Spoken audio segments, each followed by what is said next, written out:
그 다음에 좌표 측정 방식이에요. 좌표 측정 방식이라는 것은 좌표를 측정할 수 있는 측정기가 얻어낸 점 좌표, 이걸 가지고 소프트웨어에서 원하는 데이터를 계산하는 방식, 이런 거예요. 그래서 높이 측정기, 뭐 투영기, 3차원 측정기, 진원도 측정기, 이런 게 쭉 있는데, 이것들은 이제 집중적으로 실습하면서 우리가 살펴볼 거고요. 앞으로의 모든 측정은 여러분들이 이제 2학년 때부터 실습도 그렇고, 또 3학년 때 실습도 그렇고, 회사에 나가서 일을 할 때도 그렇고, 앞으로의 모든 측정인 좌표 측정기, 그리고 데이터 처리 장치, 이걸로 구성된 좌표 측정 방식으로 이루어진다. 그래서 여러분들이 이걸 배우는 거다. 이렇게 보면 돼요. 여기서 좌표 측정기라는 것은 이제 하드웨어를 뜻하고, 데이터 처리 장치라는 것은 소프트웨어를 얘기하는 거예요. 그래서 여러분들이 측정하는 측정기에는 이제 전부 컴퓨터가 한 대씩 붙어 있을 거예요. 그 이유는 데이터를 처리하기 위해서 그렇다라는 거고요. 우리가 일반적으로 생각하는 좌표 측정기, 이런 것들이 있어요. 높이 마이크로미터를 대신할 수 있는 하이트 게이지, 그 다음에 투영기, 투영기도 여기 지금 높이 마이크로미터에다가 이런 계산기를 추가한 거죠. 투영기도 마찬가지로 여기에 컴퓨터가 달려 있고, 3차원 측정기도 마찬가지로 컴퓨터가 달려 있어요. 그래서 우리가 손으로 막 측정하던 거, 이거는 측정기에서 하고, 그 다음에 우리가 막 계산했던 거, H2-H1, 이런 것들은 이제 이 컴퓨터에서 계산을 담당한다, 그런 거예요. 그럼 이 측정기들이 실제로 어떻게 쓰이는지 한번 볼게요.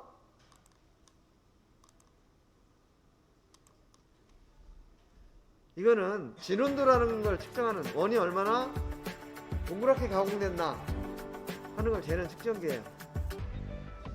자, 지금 접촉을 하고요. 얘가 뭔가 접촉을 한 다음에 이제 데이터가 이렇게 나와요. 이렇게 나오면 여러분들이 지금 이걸 봤을 때 측정은 뭔가 했는데 여러분들이 뭐 한 일이 있어요? 측정기가 자기가 알아서 측정하죠. 앞으로는 여러분들이 측정기를 조작해서 할 일이 많지 않다는 거예요. 그런데 이런 데이터가 나왔어. 이런 데이터가 나오면 이게 무슨 뜻인지를 누군가 해석을 해줘야 되죠. 그래서 여러분들이 그걸 해석하기 위한 실습을 하는 거예요. 이건 표면 거칠기 측정이라는 건데, 이것도 마찬가지로 쭉 측정을 하고 나면 뭔가 데이터가 나오는데 여러분들이 손으로 할 일이 없다는 거죠. 그리고 요거는 기어 측정기인데 요거 한번 눈여겨봐 주세요. 얘는 이런 기어를 측정하는 측정기예요.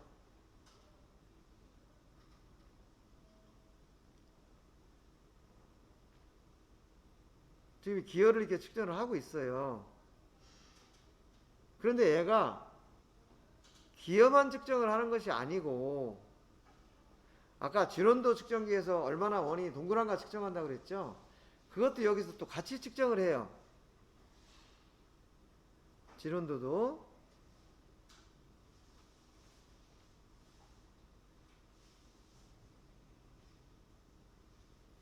그러니까 기어 측정뿐만 아니고 아까 진원도 측정 기능을 여기 포함한 거예요. 그리고 이건 이제 표면 거칠기를 측정하는 거예요. 센서를 변경해서 표면이 얼마나 거칠거칠한가, 이걸 측정하는 거거든요. 그러니까 결국은 여기 따로 측정하던 걸 여기다 같이 측정을 한다는 거죠. 근데 얘는 어쨌든 원형 제품만 측정을 하거든요. 근데 얘를 보면 얘는 있던 이런 면적을 가진 이런 제품에 XYZ가 움직이면서 다 측정을 하고요. 그 다음에 표면 거치기 측정하려면 이 제품을 가지고 표면 거치기 측정하러 가야 되잖아요. 근데 얘가 이 센서만 교체를 하는 거예요. 표면 거치기 측정하기 위해서.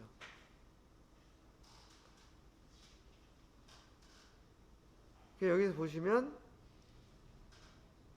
지금 요 부분이 이제 표면 거칠기를 측정하는 부분이에요.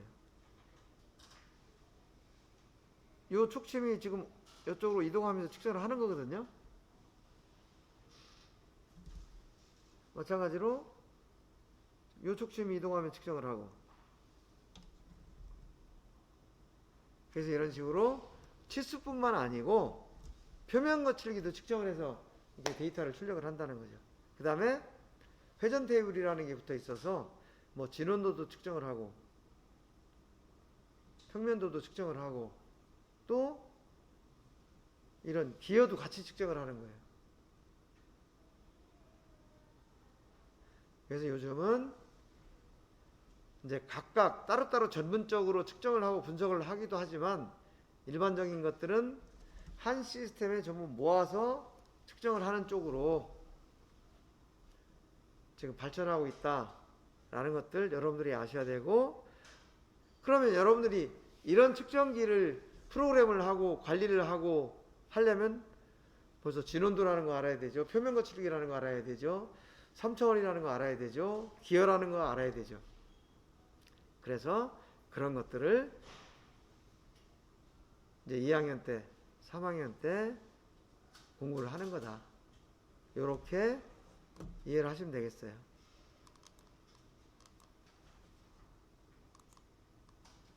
자, 그럼 좌표 측정 방식의 특징은 뭐냐?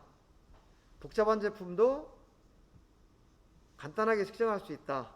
왜냐? 컴퓨터를 이용해서 자동으로 측정을 하니까. 그 다음에 자동 측정이 가능하기 때문에 개인 오차가 줄어든다. 그리고 데이터를 실시간으로 관리할 수 있다. 이런 장점이 있고요. 요 수학적인 정렬이라고 하는데 요거는 조금 뒤에서 다시 볼게요. 근데 이제 단점은 뭔가 막 컴퓨터도 붙어있고 복잡하죠. 그래서 교육이 좀 필요하다. 그 다음에 캐드캠이나 뭐 측정에 관한 전문 지식이 필요하다.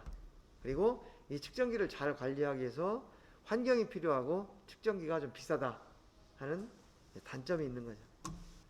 다시 한번 정리를 해보면 정반 측정 방식, 좌표 측정 방식. 여기서 이제 측정 값을 소프트웨어에서 처리를 한다라는 거, 그 다음에 프로빙 시스템이라는 센서를 좌표 측정 방식에서는 기본적으로 사용한다는 거, 개인 오차가 크다, 적다, 자동 측정이 어렵다, 쉽다, 뭐 데이터 처리가 불편하다, 편리하다, 이런 것들, 사용법, 교육, 측정의 가격, 이런 거 쭉 나왔는데, 여기에서 이 데이텀을 설정하는 데 있어서 기계적 정렬이다, 수학적 정렬이다, 이런 표현이 몇 번 반복돼서 나왔죠. 이게 어떤 개념인지 한번 볼게요. 우리가 측정을 하려면 측정기에서 이렇게 기준면을 맞추잖아요. 그래서 일반적으로 높이 마이크로미터를 이용해서 측정할 때는 기준면이 어디가 됐어요?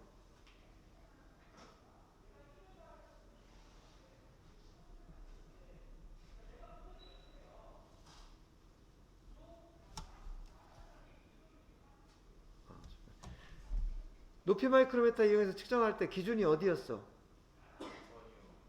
그렇지, 정반이었죠. 이런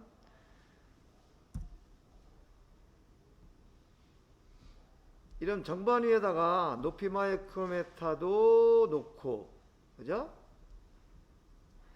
게이지 블록도 놓고, 제품도 놓고, 또 하이트 게이지도 놓고, 이렇게 측정한 거잖아요. 모든 것이 이 정반 위에 나란히 놓여야 측정이 가능했던 거죠. 만약에 여기서 제품이 뭐 이렇게 있었다.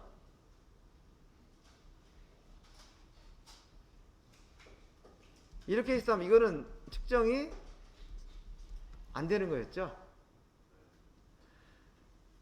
그리고 여러분들이 투영기에서 측정을 해봤죠. 투영기에서 측정을 할 때 지금 투영기에 십자선이 이렇게 있었어요. 그런데 제품이 만약에 이렇게 놓여 있다. 그럼 측정 가능해요? 안 가능해요? 측정이 안 되죠. 그래서 여러분들이 어떤 행위를 했냐 하면 이 제품을 여기를 톡톡 두드려 가지고 결국은 제품이 이렇게 놓여지도록 만들었잖아요. 이렇게 놓여진다는 것은 이 십자선, 이 십자선이 여기 요렇게 가서 요 십자선하고 요 면이 요렇게 일치되게 요렇게 세팅을 했던 거죠. 그리고 나서 요쪽도 십자선을 여기다 요렇게 맞춰 가지고 요때에 x, y 이걸 다 0으로 만들었던 거죠. 이렇게 해서 측정을 했어요. 이건 무슨 얘기냐? 기계는 고정되어 있고 기계에 맞춰서 측정물을 이렇게 회전시켰던 거예요. 이런 거죠. 지금 이게 기계축인데 기계축이 이렇게 평행에 있는데 제품이 이렇게 세타만큼 경사진 상태에 있다 그러면 이 테이블을 회전을 시켜가지고 이만큼 회전을 시켜가지고 결국은 이 기계축하고 이 제품의 이쪽 면을 일치시키는 작업을 직접 제품을 돌려서 했다 그런 얘기죠. 요것이 기계적 정렬이라고 그래요. 기계를 기준으로 한다는 뜻이에요. 그런데 그 밑에 거는 보면 요게 이제 정반 측정 방식이에요. 요 밑에는 보면 X, Y라는 기계축이 이렇게 지금 설치가 되어 있어요. 그런데 제품이 이렇게 삐딱하게 되어 있어. 이것도 마찬가지로 세타만큼 각도가 틀어진 거죠. 그럼 이것은 이제 수학적 정렬이라고 얘기를 하는데요. 이거는 좌표 측정 방식이에요. 여기서는 이 제품을 움직여서 여기다 기계에다 맞추는 게 아니고 반대로 이 제품을 한 점, 수점을 측정해서 이 측정한 점을 이용해서 이런 직선을 만드는 거예요. 이 직선이 뭐냐 하면 정반 측정 방식에서 십자선을 이렇게 맞춰줘야 될 그 면이 되는 거죠. 그런데 이 직선을 이쪽으로 돌리는 게 아니고 회전을 시키는 게 아니고 반대로 이 기계 좌표계를 세타만큼 이쪽으로 수학적으로 이렇게 옮겨주는 거예요. 그래서 기계가 가지고 있는 좌표계를 여기에 있는 이것처럼 이 공작물에 맞춰서 다시 계산을 하는 거죠. 이렇게 되면 이 이후의 모든 측정은 이 기계 좌표계가 아니고 요 측정 좌표계, 이걸 측정 좌표계라고 하거든요. 요 측정 좌표계를 기준으로 측정이 된다. 이 값이 이런 의미예요. 그래서 이것이 기계적 정렬과 수학적 정렬의 차이점이다. 근데 기계적 정렬은 아무리 정확하게 우리가 눈으로 맞춘다고 해도 완벽하지 않겠죠. 그렇지만 수학적 정렬은 제품을 측정을 통해서 수학적으로 측정 좌표계를 만들어주기 때문에 측정하기가 편리하다 그런 얘기죠. 이거는 아주 가장 간단한 경우를 예를 들어서 설명했는데 이거 이해할 수 있겠어요? 이제 2학년 때 앞으로 하는 측정은 모두 이 수학적 정렬을 사용하게 돼요. 그러니까 1학년 때 여러분들 그냥 정반에 놓고 바로 측정했는데 여기서 그게 아니고 이게 기계로부터 얼마만큼 틀어져 있다 라는 정보를 알려주는 작업을 미리 하고 나서 그 작업을 하고 나서 그 다음에 측정을 해야 되는데 그것을 우리가 측정좌표계라고 얘기하는데 측정좌표계.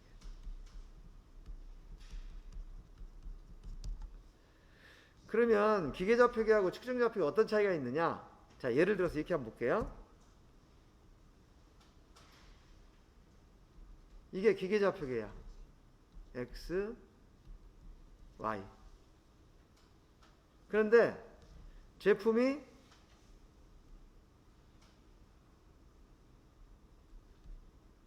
이렇게 놓여 있어. 근데 도면이 어떻게 됐냐면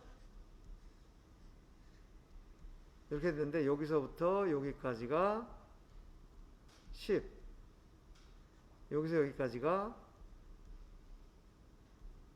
5, 원의 중심까지가 이렇게 규제가 됐어요. 그러면은 이 도면에 맞춰서 우리가 측정을 해야 되죠. 그런데 이 기계 좌표계 상태에서 측정을 하면 여기서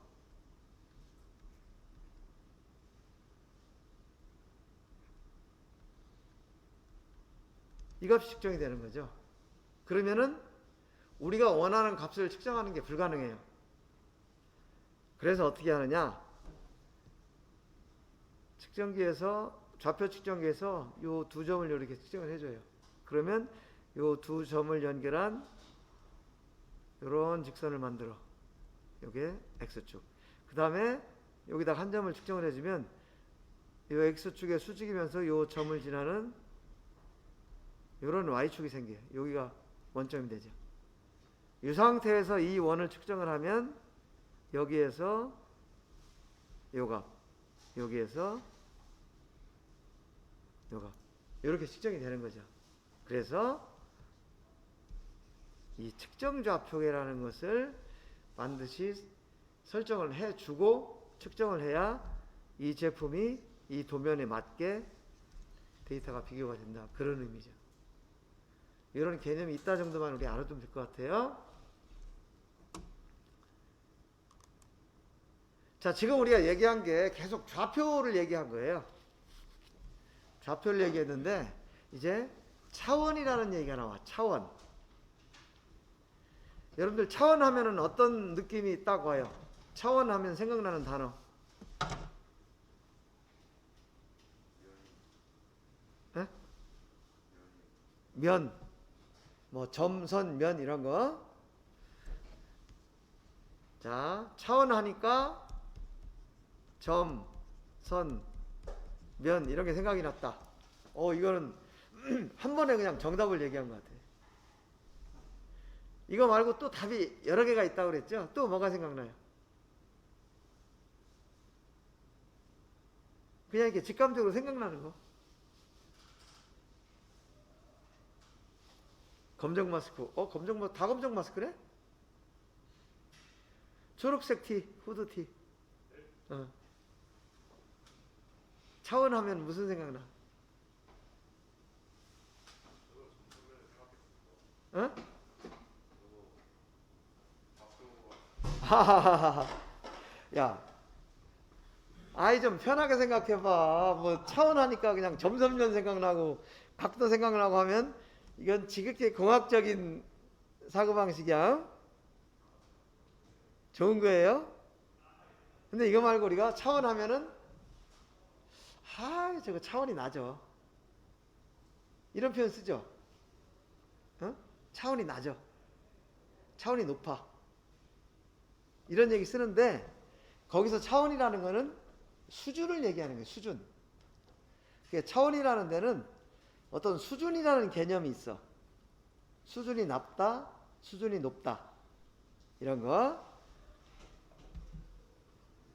그래서 국어사전에 보면 사물을 보거나 생각하는 처지 또는 어떤 생각이나 의견 이런 거를 다루는 사상이나 학식의 수준.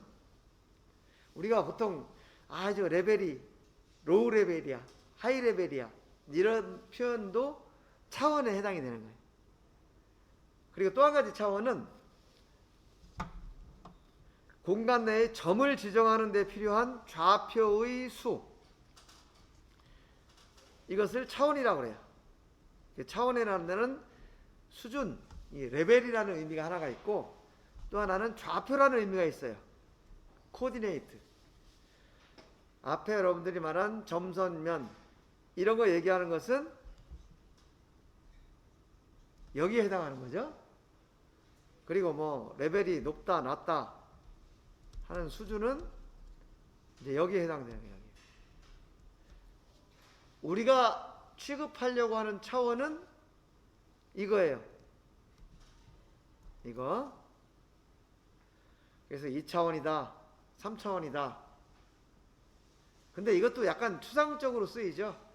우리가 얘기할 때, 쟤는 이게 3차원이야. 그러면은, 뭔가 좀 고차원으로 생각한다. 이런 의미로 얘기하고, 쟤는 생각하는 게 1차원이야. 그러면 너무 단순하다. 그런 의미도 쓰죠. 그리고 또 어떤 사람 보고, 쟤는 4차원이야. 그러면 약간 또라이다. 뭐 그런 뉘앙스로 쓰잖아요. 근데 엄밀히 얘기하면 거기서 1차원이다, 2차원이다, 3차원이다, 4차원이다 하는 거는 이 좌표의 수를 얘기하는 거예요. 3차원이면 좌표가 3개니까 좀 더 복잡하고 1차원이면 좌표가 하나니까 단순하고 이제 그런 의미로 그걸 쓰는 거죠. 그 다음에 우리가 4차원은 있어요, 없어요? 4차원 있어, 없어? 본인이 생각할 때 없어? 뭐 없을 수도 있고 있을 수도 있고 이제 생각하기 나름이겠죠. 그래서 우리가 영화 같은 데 보면 옛날에 백투더 퓨처라는 영화가 있었는데 이게 벽이 하나 있어요. 이 사람이 벽을 뚫고 이쪽으로 가면 과거의 세계고 또 벽을 뚫고 이쪽으로 오면 현재 세계고 이런 거 영화에도 가끔 이게 현재를 살면서 과거하고 막 섞여서 나오는 그런 거 있죠. 그게 이제 시공을 초월한다 이렇게 얘기하는데 그건 이제 영화나 이런 데서 얘기하는 거 시간과 공간을 초월한다 이렇게 얘기를 하는데 우리가 지금 취급하려고 하는 이 측정에서는 이제 그건 존재하지 않아. 4차원은. 왜냐하면 이 차원이라는 것은 각 축이 서로 직각으로 구성이 돼 있어야 되는데 X, Y, Z 세 개 축은 서로 직각으로 구성이 돼요. 근데 축이 하나 늘어나면 서로 직각으로 구성이 안 돼. 그래서 4차원은 없다라고 얘기를 해요, 우리는. 그래서 1차원은 직선상의 한 점, 2차원은 평면상의 한 점, 3차원은 공간상의 한 점 이렇게 표현을 하고요. 그 다음에 좌표.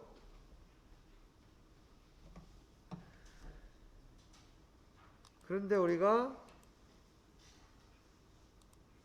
아까 얘기했던 요 좌표 측정기 요게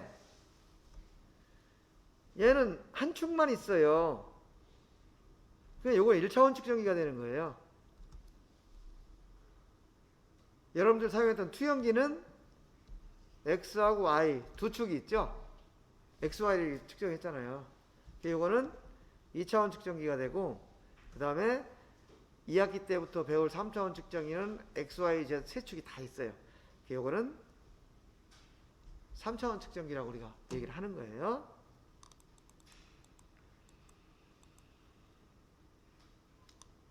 여기 지금 그 얘기를 한 거야. 높이 마이크로미터 이런 거. 그 다음에 투영기 3차원 측정기. 그래서 1차원 측정기로 측정을 하면 측정 결과가 좌표가 하나만 나와요. 2차원 측정기는 두 개가 나오고 3차원 측정기는 이렇게 되는 거죠. 그래서 좌표라는 얘기가 나와서 좌표에 대해서 몇 가지만 더 설명을 할게요. 좌표라는 것은 평면이나 공간에서 임의의 점의 위치를 나타내는 수 또는 수의 짝 x, xy 또는 xy, z 이걸 우리가 좌표라고 얘기를 하죠. 그리고 그 좌표를 정할 때 기준이 되는 축 이걸 좌표축이라고 그러고 좌표축이 서로 만나는 점 이 점을 이제 원점이라고 얘기를 하는 거죠. 좌표의 기준이 되는 축을 좌표축이라고 하고 좌표축이 서로 만나는 점을 원점이라고 한다.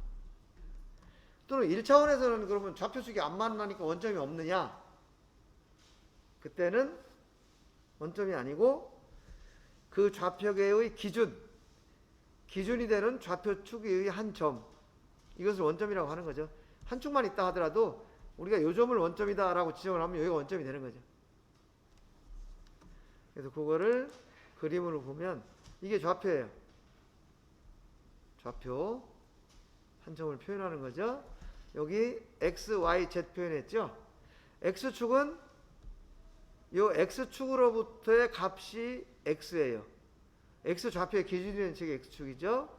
y 좌표의 기준이 되는 것은 y축, z 좌표의 기준이 되는 것은 z축, 이렇게 되는 거죠.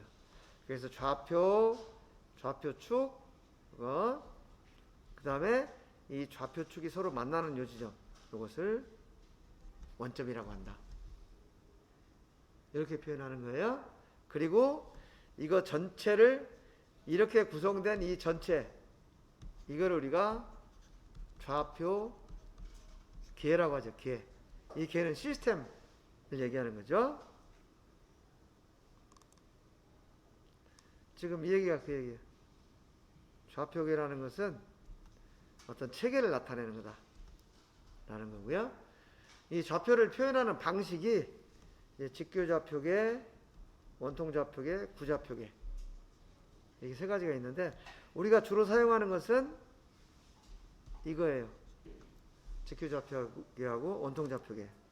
그러니까 여기 보면 직교좌표계는 한 점의 위치를 요 P라는 것을 XY, Z축을 기준으로 표현을 하는 거고, 그 다음에 원통좌표계는 요 한 점의 좌표를 요 R, 그 다음에 요 각도 파이, 그 다음에 높이 H, 이렇게 표현을 하는 거죠.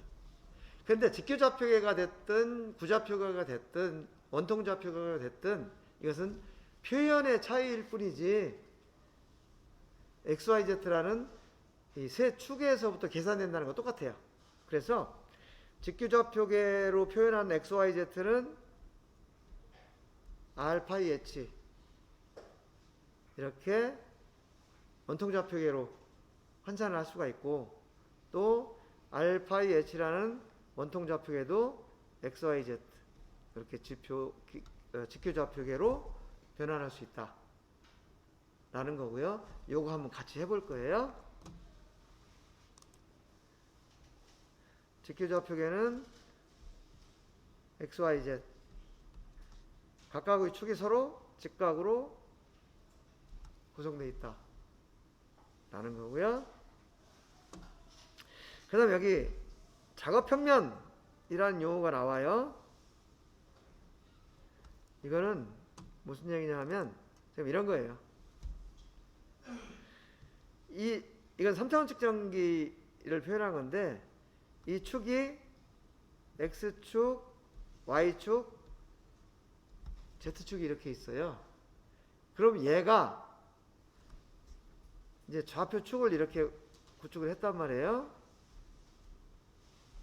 그러면은 X축과 Y축이 이루는 작업평면, 이거를 XY 평면이라고 그래요. X축과 Y축이 이루는 작업평면이 지금 여기 이 평면이 되는 거죠.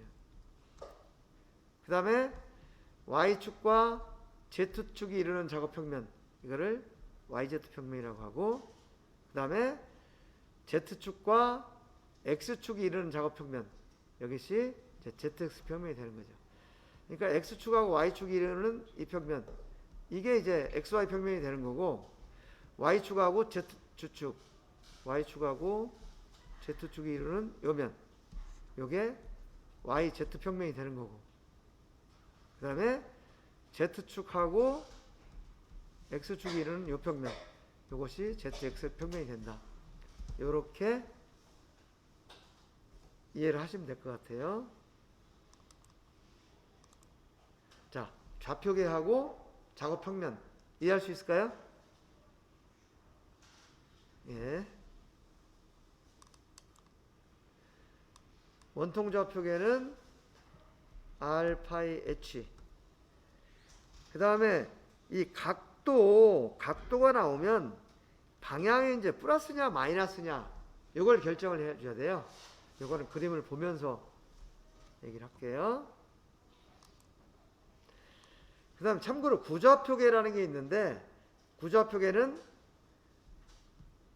이 원점에서 이 점까지의 대각선 거리, 이 R값이 아까는 평면적이었죠. X제곱 플러스 Y제곱에서 루트 씌웠는데 여기는 XYZ